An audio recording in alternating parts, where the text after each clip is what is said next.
What actually was Atlantis? I can't remember a lot about it, only that there was a human mole and a hot air balloon maybe. But I might have just dreamt all of that. I really hope I just dreamt all of that. Okay, well, can confirm. Didn't dream it. It's a much, much scarier film than I remember. Why are we still here? Just to suffer? Every night. This is one of those films that people will say, this film is so underrated. but no, it's not. It's just a bad, bad film. Just look at this. Hideous. Possibly a hate crime. Don't get me wrong, this guy, I like him. This guy, well, I think legally I have to dislike him. And then this, a sin against humanity. Atlantis wasn't as much of a failure as Treasure Planet was at the box office, but didn't make nearly the profits that Disney are used to seeing with their films. So let's have a look at the film and see what went wrong. If you're going to enjoy the video, please subscribe and like. If you don't go on to enjoy the video, Then just keep it to yourself, because I don't want to know.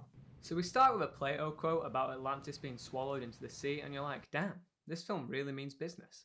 But then in the next shot, there's people riding flying metal sharks away from a tsunami, and you're like, oh. It's one of those films. Milo is a scholar who believes in Atlantis, the city first mentioned in Plato's scripture. He's voiced by Marty McFly, and honestly, that's all I can hear when he speaks. Everyone thinks he's crazy and that Atlantis is only a fairy tale, which is fair. Milo does talk to statues, so I wouldn't believe what he said either. Luckily for him, a treasure hunter breaks into his home and offers him a place on an expedition, looking for the lost city. Ho, ho, ho. Can we get a round of applause for Disney showing the only German in this film as a blonde, blue-eyed, power-hungry terrorist?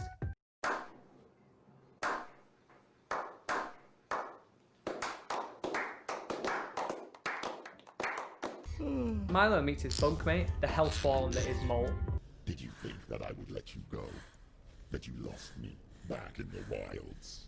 I can't express how much this character disturbs me. His entire persona revolves around a fetish for dirt. Next, they're attacked by the Leviathan, a massive crab-looking thing that very much resembles one of the demons from Sinbad. Conspiracy? Some of the sailors are sacrificed to the sea. It's been a long day without you, my friend, and I'll tell you all about it. But eventually, they overcome Atlantis' guardian fish. When I say a few of the sailors are lost, 180 out of the 200 die in the first 10 minutes. Nothing happens for the next while. They're montaging through caves until they reach the next trial of their journey. Fireflies decimate their camp and they fall off a cliff, killing off a few more of the faceless characters that plague every animated film. Everyone who looks the same. May die, but it's a sacrifice I am willing to make. Some of the characters in this film aren't actually bad. There's a scene where each of them is going through their backstories, and whilst they're quite vague and bland, they at least add another dimension to each character to give some motive to everything they do. Except Mole, of course, he's just the reason the purge should be legalised. They meet the Atlanteans, people with much more advanced technology than the overworld in 1914, or present day to be honest. Why don't we have flying sharks yet? Next follows the obligatory scenery showing, where Disney gets to show off all the money they spent on animation, which honestly is quite underwhelming in this film. The animation is clean enough, but films that came out around the same time are much more visually impressive. The treasure hunters make their move to capture the heart of Atlantis, a treasure vital for the Atlantean survival. To me, this doesn't really feel like a Disney film.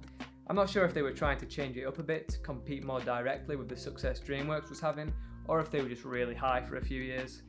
In one last overly dramatic twist, Atlantis is saved from a volcano by these massive stone golems.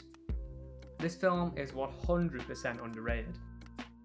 This film isn't as awful as I expected. It's not Disney's specialist subject for sure, but they tried. The graphics are far from stunning and the characters, well, some of them are okay I guess. They don't really develop, some of them switch sides a few times, but ultimately the power dynamic stays the same. All of the named characters are given some backstory, so there isn't enough time to go fully into anyone's character, leaving them all just kind of there. It's the kind of film that would look much better as a live action, so I'm surprised they haven't milked it for that yet, but give it a few years.